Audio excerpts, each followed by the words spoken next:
The trade market to start of this NHL season has been absolutely insane. We've seen already a bunch of trades like Jacob Trouba, Cam Fowler, and we're going to be seeing more here soon. Especially now with the NHL roster freeze looming over the next couple of days, there's going to be a couple of teams here desperate to make some major deals. So which players have recently come on the trade block? What trades could we see? And could they be involving your favorite team? Well, make sure you watch till the end because we're going to be going through all the trade rumors here today. And hit that subscribe button if you're new for more hockey content just like this all throughout the year, presented by BetUS. Now we'll take a second here to talk about today's sponsor in BetUS, which is the place to make picks for this hockey season. If you're looking to make picks for your own team and just for any team around the league, BetUS is the place to do it with just all the different options with puck line, money line, the total goals, over and under. If you're a Rangers fan, I wouldn't be making picks for them, but they're against the Predators. That's going to be one heck of a tank bowl right now, but the Preds have the advantage at minus 135. But if you want to go through other things, you'd also go through the Stanley Cup winner. And recently, one of the interesting specials was the Blackhawks' next full-time head coach. Right now, you got current interim Anders Sorensen at plus 200. That's going to be an interesting one to look out for. I mean, Jay Woodcroft, I think, will be an excellent addition. He's up plus 300.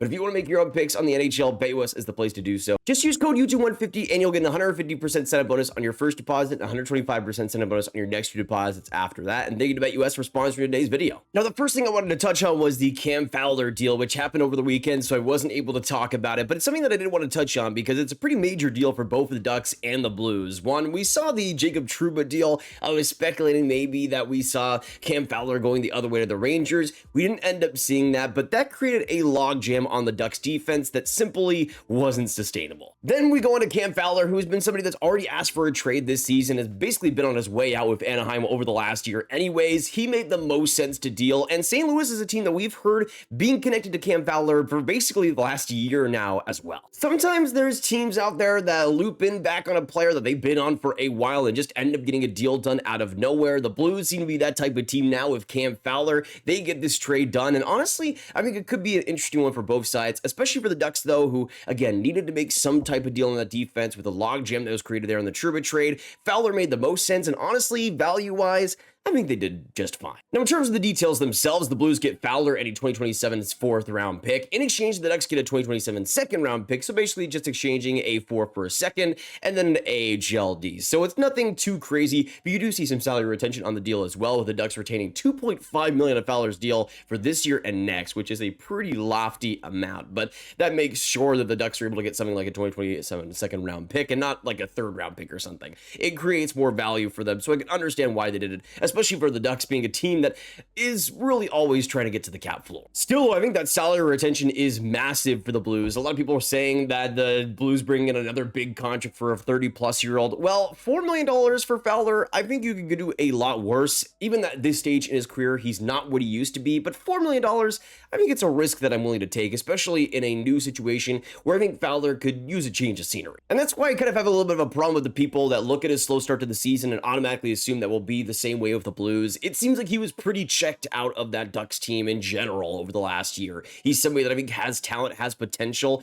as an offensive D, but in the right situation, I think can unlock it. I think if you give him power play time, if you shelter him defensively, I think you can get a pretty valuable player here. His start to the season hasn't been all that great, but again, I think if you're checked out, if you're in the wrong situation, you're not going to be putting 100%. You're not going to be giving it his all. And I think in Fowler's case, he was hoping for a trade to a contender for the playoffs. He was hoping for something better than what Anaheim was giving him. And I think now that he has that, we'll see him play a lot better. And in his case, he wasn't horrible this season. 4 assists, 4 points in 17 games, but the writing was on the wall. He was going to be just shipped out soon. And I think for a player in that situation who's always kind of walking on eggshells, hoping for the trade to happen, you're not going to be playing your best. So much distraction in Fowler's situation, I think, caused a slow start to him. And I think we will see that be alleviated with St. Louis. Now, getting into some new players on the trade market here, especially with how things have been heating up, I first want to talk about Kaapo Kakko, who is a situation that I think we kind of seen boiling throughout the last year. Somebody that has just not gotten really the opportunity compared to some other players, and it was perfectly expressed by how he was healthy scratched a couple days back. And this to me just grinds my gears so much because Peter Laviolette healthy scratches Kaapo Kakko, and he says in his decision to scratch him, it was about putting fresh legs in the lineup. I don't understand that at all, because if we're talking about this Rangers downfall over the last couple of weeks, if we're talking about this Rangers season and how it hasn't been up to snuff, to me, one of the few players that has actually been playing up to his level has been Kaapo Kakko. He hasn't been revolutionary or anything, but he's been good, and it's still still kept up that consistent two-way game. In fact, I think he's one of the most consistent players on this team, yet he's the player being singled out in the healthy scratch. Why not Chris Kreider? Why not Mika Zibanejad, who had just been so inconsistent, so poor out there, especially in Kreider's case? He's had a lot of trade rumors around him, I get that, but what has he been doing to deserve that spot over a player like Kakko, who has been putting up more points, has been way better 5-on-5, has been the more consistent product?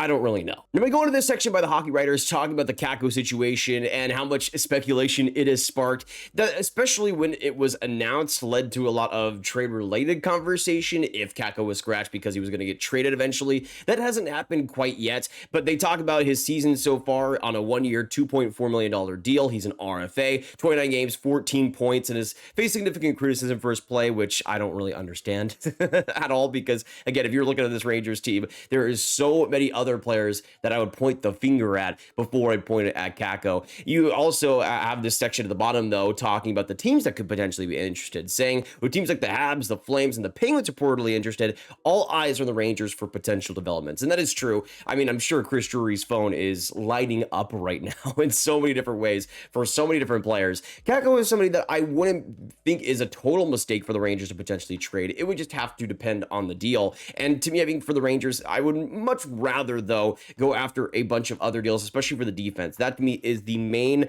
priority. If Kakko deal leads to an addition on the defense, then maybe you could look for that. But I honestly don't know what his value is right now. I don't think he gets you a top 4 defenseman or somebody that the Rangers would really need unless you add on top of that. So there's a lot of conversations the Rangers are having right now. Personally, though, for me, I would love to see Kaapo Kakko traded, because the punishment and everything that's gone against him to me is absolutely insane, man. I don't understand it. He's one more consistent defensive players on the team, and if he was 30 years old, I don't think he would get any trade conversations. The fact that he is so young, though, still, I think just puts this weird stigma on him, and he needs to be so much better than he is. He can just be a solid middle six player, which is what he is. I think for that role, he's doing exactly what he needs to do for this Rangers team.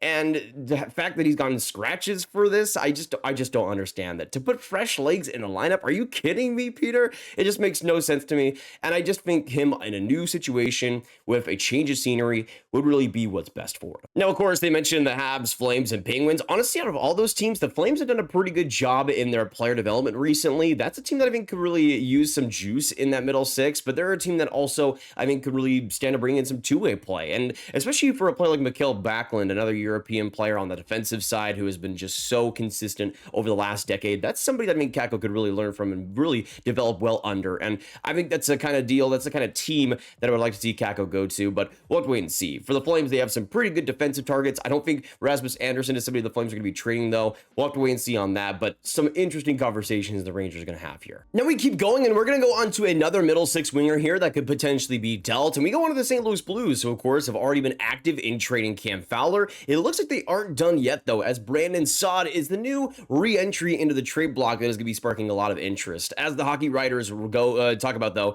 as per Sportsnet insider Elliot Freeman, the Blues are trying to trade veteran forward Saad. Following the deal with Anaheim to acquire Cam Fowler, the Blues pulled Saad from their lineup, and reports are they're eager to move the winger, potentially in the hopes of beating the NHL trade freeze on December 19th/20. Now, Brandon Saad instantly becomes one of the most interesting players on the market, especially considering what he can be for a team. He makes $4.5 million for this year and next, but he has some pretty serious trade protection, having a full no trade clause for this year, and then that becomes a modified trade clause, a 12-team no trade list next season. So I think most likely we see a Saad deal next year, especially him as a rental. I think could be pretty enticing, but there is the chance that Saad wants out of St. Louis, especially with how bad the fit has been this year, and waives that no trade clause in the end. But he's 32 years old and somebody that is just a season removed from close to a 30-goal year. You can see last year in 82 games, 26 goals, 16 assists, 42 points. I think the perception of Saad is different from the reality. He used to be this really dynamic two-way winger, but we've seen over the last couple of years him prioritizing more of that offensive play. It hasn't really resulted in an insane amount of points or anything, but in goals, he's actually put up some pretty pretty great numbers,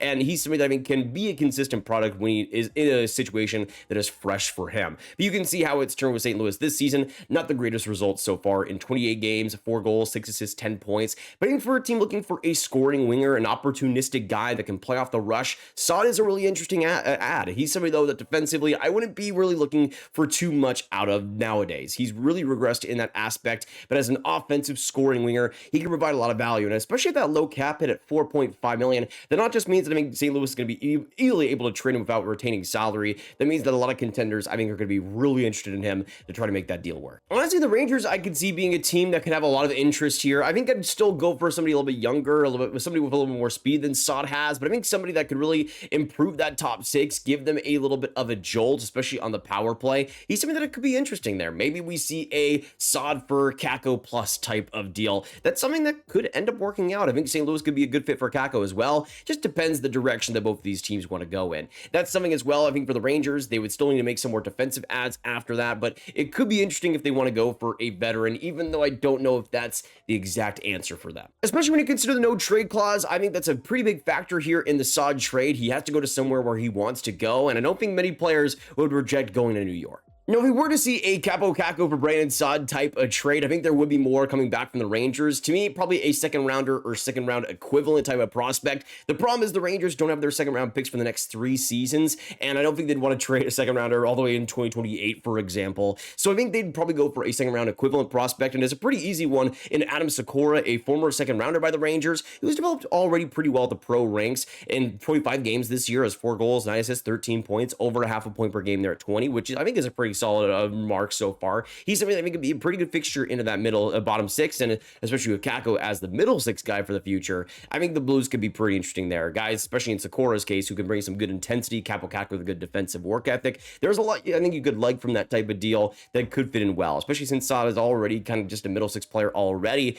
You could be getting the best out of that deal in the future, but that's kind of just my proposal. If it's Kaapo Kakko, Sikora for Brandon Saad, who wins, who loses? I would love to hear your thoughts down below. Now, another situation that caught my eye was Frank Cervelli talking about a potential Kings and Flyers trade here, talking about on the DFO rundown. Frank Cervelli reported that the Los Angeles Kings are quietly being active in trade discussions and is looking at the Philadelphia Flyers as a potential partner. Cervelli didn't think Travis Konecny was connected to any deals, but names like Morgan Frost, Joel Farabee, Scott Laughton, and Bobby Brink could be potential options. Now, you look at that forward group, and I think there are changes they could absolutely make. I mean, you got Alex Turcotte on the first line left wing, and I like Turcotte a lot. He's been a pretty interesting fit with Kopitar and Kempe so far, but I think you could make an upgrade there in that position, especially as well in the bottom 6. I think you could upgrade on Jeannot and potentially even Foegele on that third line. There are options here for the Kings, especially with the Flyers and the diverse set of forwards they have, especially, though, in the cases of Joel Farabee and Scott Laughton. We've heard a lot about those two. In Farabee's case especially, he has not been a fit for the Flyers so far, but he's somebody that I think has a really interesting game, somebody that when he is actually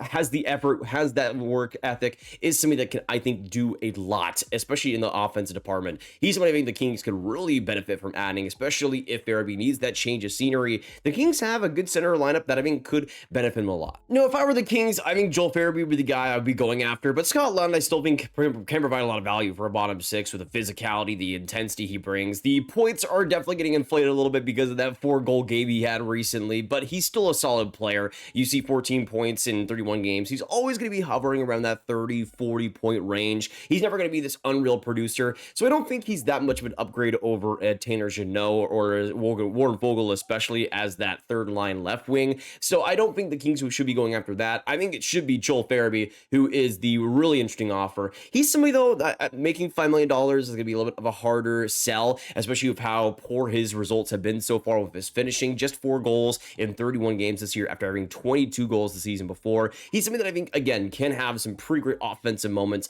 but needs to find that consistency. Under a new system, though, I think he can find that, and if I'm trading for anyone on the Flyers, it's Farabee. There were the others mentioned, like Frost and Brink, but I don't see much of an upgrade on those guys over the guys that LA has. Farabee, though, I think has real potential that just hasn't been substantial in Philadelphia, but I mean, can be in LA, or just anywhere else, really. Now, the last player I want to mention here is Dylan Cozens of the Buffalo Sabres, somebody that with especially the struggles he's had to start out this season has had the magnifying glass all magnifying glasses put upon him this year. The Sabres, of course, been struggling. They're looking to make changes as much as they can, but we have heard recently the owner Terry Bakula come out and talk about to the Sabres themselves, saying how they believe that the solution is within the room. I don't know how much I believe that, but considering how cheap the Sabres have been, I could see that being a situation that happens. I think they are in desperate need of a major change. Cozens is somebody I would be hesitant in dealing just because I think the potential there is so big,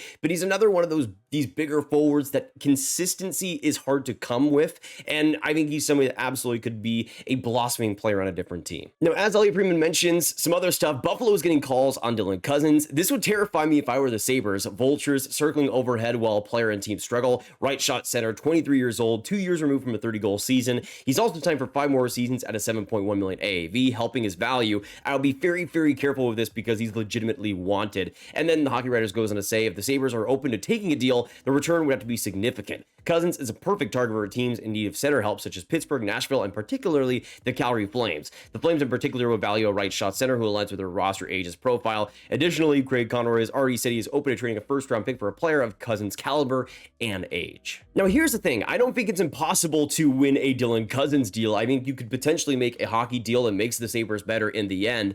The problem is I don't trust Kevin Adams to be the GM to make that type of deal and not get absolutely hosed in the end. Really, any Sabres GM has to prove themselves, especially in the trade market and in the major trade market as well, that they are able to win these type of situations where they aren't just getting robbed like the Sabres have gotten robbed in the past countless times. I mean, Dylan Cozens is a player that has the potential to be that type of mistake that the Sabres wish they kept on the roster. But at the same time, I think with how just bad the Sabres have been, again, how just inconsistent they have proven to be, I think Cozens is one of the players that has been the most disappointing, the worst on the team in terms of expectations. He should be having this breakout season. He should be turning the corner, but he just isn't. The confidence isn't there. The synergy just hasn't been there either, and it's all just kind of come up to another poor start to the year. In Cozens' case, though, I think you can win a deal, especially if we're talking about the Flames, for example. A player like Rasmus Andersson, who we talked about before, could be a really massive addition onto that defense, but there's so many things the Sabres have to juggle here, and I'm not even blaming them, honestly, for not making major trades because they've been burned so many times in the past for doing so, but something has to give, man, because this cannot continue. But those are my thoughts as we see the NHL trade heating up to start out this season. We've already seen so much action, and even though we will see the roster freeze here coming soon, I think we will see some more action after that as we lead up to the trade deadline. So many trades already, but so many trades on the block as well waiting to happen.